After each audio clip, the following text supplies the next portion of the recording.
Kung na-realize nyo ngayon, oo nga pala, nagkulang ako, it's not too late. Mag-make up kayo. Yung mga nagsisimula pa lang, remember this. Don't play favorites.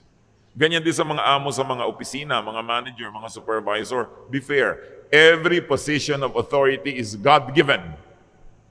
And you're supposed to use that power to be like God, loving, nurturing, encouraging. No? Ngayon, mga beneficiaries of favoritism, make it up to the losers. Kung lagi kayong binibigyan ng nanay nyo ng special, kung ayaw ng nanay nyo ibigay doon sa iba nyong kapatid, pag talikod niya, i-share nyo. Kayo na yung mag-balance. Huwag niyong konsentihin yung mga nagpapaborito sa inyo dahil combo lang kayo nakikinabang. Then be an agent of God's love and balance things. Kayo na mismo yung mag-distribute. Hindi sa inyo lahat.